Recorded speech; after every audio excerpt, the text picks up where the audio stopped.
पंजाब का कप्तान कौन? इलेक्शन से पहले ही कप्तान की सिलेक्शन लीक हो गई है।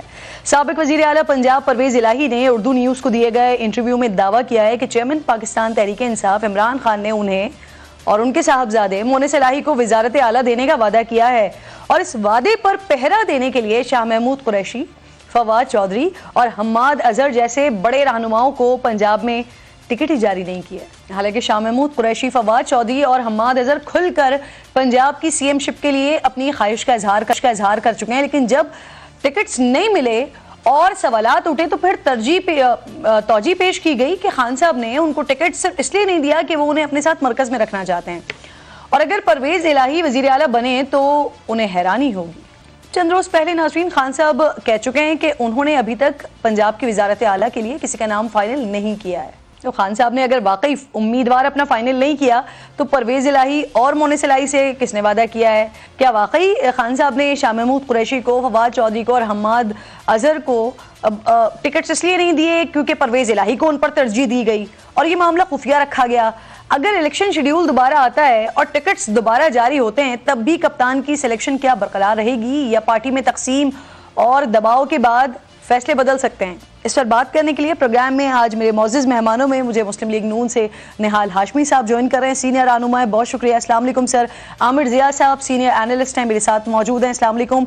सना बुच्चा साहिबा सीनियर एनालिस्ट हैं। आप तीनों मेहमानों को खुशामदीद मैं कहूँगी। निहाल साहब जरा आपसे बात का आगाज करते हैं। सर, खान साहब ने और मोनिस इलाही से सीएमशिप के वादे किए हैं, ये इंकशाफ कर रहे हैं खुद परवेज इलाही साहब और उनको अपना पोटेंशियल उम्मीदवार जाहिर कर रहे हैं। इसके लिए उन्होंने दीगर सीनियर रहनुमा जिसमें हम्माद अजहर हैं, शाह महमूद कुरैशी हैं, इनको टिकट्स नहीं जारी किए हैं, फवाद चौधरी को टिकट नहीं दिया है, उनकी ख्वाहिशों को नजरअंदाज किया है। आप लोग सर क्या कर रहे हैं? आपने तो अभी तक किसी को टिकट भी इशू नहीं किया।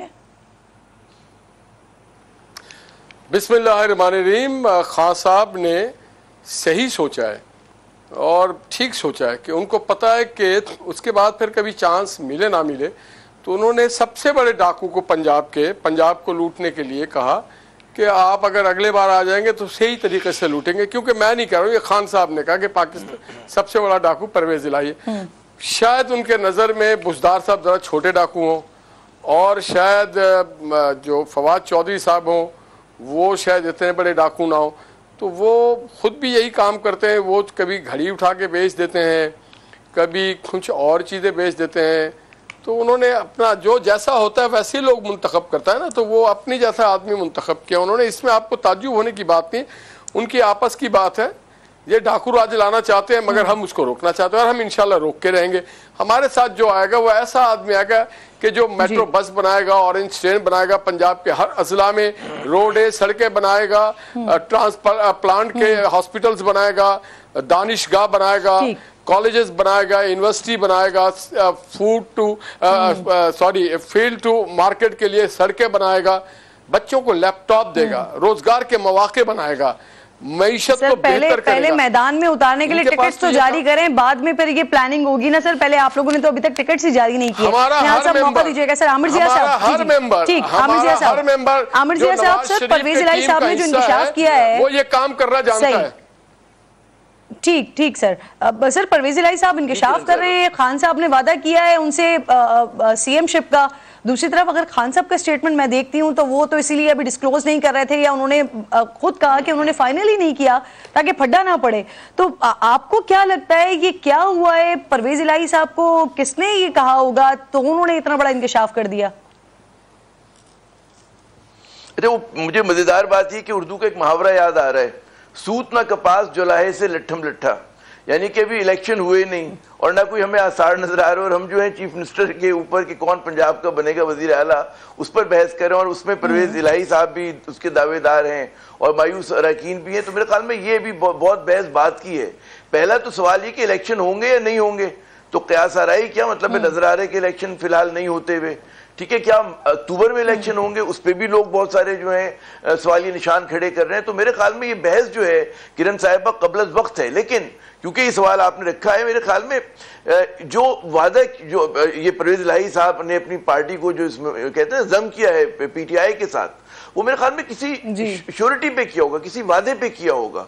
और वो वादा यही हो सकता है कि जनाब आपको जो पंजाब का सबसे हाईएस्ट मनसब है, सबसे बुलंद मनसब है, उसका आपको या आपके जो उनके जो साहबजादे हैं उसको वो उनको दिया जाएगा।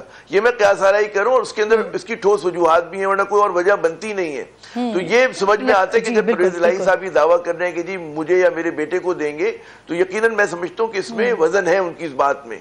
अच्छा, जहां तक ये निहाल हाशमी साहब हमारे बड़े अच्छे दोस्त हैं और इनसे मैं बड़ी रहनुमाई लेता रहता हूँ, सियासी मामलात पे पूछता भी रहता हूँ। इन्होंने कहा कि जी पंजाब के सबसे बड़े डाकू को बिल्कुल उसी तरह के वो हैं कि जो इनके रहनुमा है क्या शहबाज शरीफ साहब, वो जरदारी साहब का पेट फाड़ा करते थे, कोई ज्यादा पुरानी बात नहीं।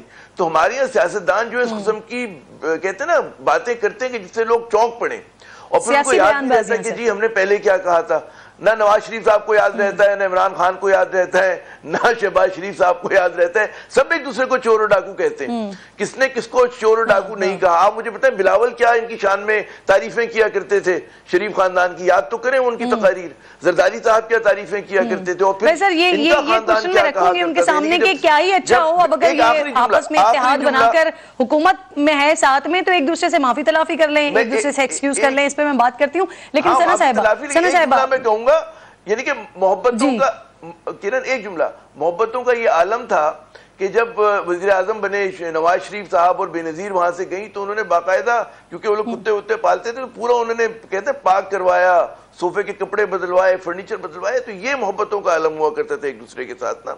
तो सब हमें भी याद है, निहाल साहब बल्कि ज्यादा अच्छी रोशनी डालेंगे कि क्या दोनों तरफ आग लगी हुआ करती थी। तो इसमें बड़ी बात नहीं कि इमरान खान इनको डाकू कहा करते थे, सारे लोग एक दूसरे को डाकू और चोर कहते। और हमारी तो पार्लियामेंट जो है बदनवानों को सपोर्ट करने का वो सर, अब तो सियासी हरीफ तब बदल गए ना सर, मुस्लिम लीग नून और पीटीआई सियासी हरीफ हो गए ना सर, तो अब ये सारे मामला इधर चल रहे हैं। सना साहिबा, ये जो कुछ हुआ, जो बात हुई है, जो बात हुई है, और बड़ा वैलिड पॉइंट रेस किया है अमर जिया साहब ने कि अभी तो सवाल ये होना चाहिए था कि भाई इलेक्शन होंगे या नहीं होंगे, लेकिन अभी इलेक्शन ही नहीं हुआ है, इलेक्शन के बारे में पता नहीं है। लेकिन उससे पहले ही ये इंकशाफ परवेज इलाही साहब की तरफ से करना कि सीएमशिप का वादा किया हुआ है खान साहब ने, ये टाइमिंग्स हैं। और ये इस मौके पर ही बात क्यों छेड़ी परवेज इलाही साहब ने? मेरा ख्याल है उन्होंने याद दहानी कराई है इमरान खान साहब को कि आपको याद है ना मैंने असेंबली क्यों तोड़ी थी, किस बुनियाद पर तोड़ी थी, किस शर्त पर तोड़ी थी, आपने याद है ना क्या वादे पैमाने किए थे।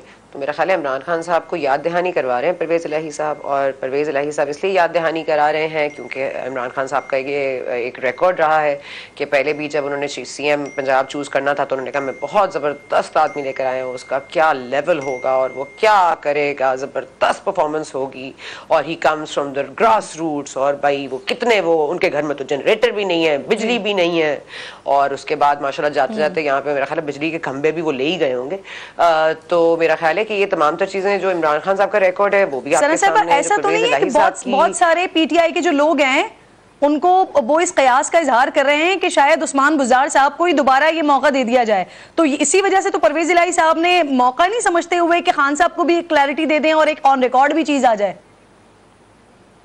लेकिन कोई बैद नहीं है इमरान खान साहब से, आप कुछ भी एक्सपेक्ट कर सकती हैं। वो दोबारा उस्मान बुज़दार को ले आए, मेरा पंजाब मेरी मर्जी, मेरा सीएम मेरी मर्जी, किसी को पसंद है नहीं पसंद है। बुज़दार साहब के ऊपर वजह इख्तलाफ भी बने हैं, बुज़दार साहब इस्टेब्लिशमेंट से भी आपने टक्कर ली, इस बुनियाद पर ये हर तरह से ये डिफरेंस रहा, लेकिन आप उस पर कायम रहे क्योंकि आइन का लफ्ज़ बहुत ज़रूरी था। अब हमें ये भी पता चल रहा है कि मैं उस पर कॉमेंट नहीं करना चाहती हूँ, लेकिन अगर हर चीज़ निकात से लेके बाकी तमाम तर चीज़ें अगर सिर्फ इलेक्शन हासिल करने के लिए और वज़ीर आज़म बनने के लिए की गई हैं तो ये तमाम तर एफर्ट्स जो हैं देर बोर सम फ्रूट, ज़रूर उन्होंने थोड़ा सा बैत किया है फ्रूट, लेकिन वो फ्रूट इमरान खान साहब खा चुके हैं और अब दूसरी फसल अभी आने में देर है।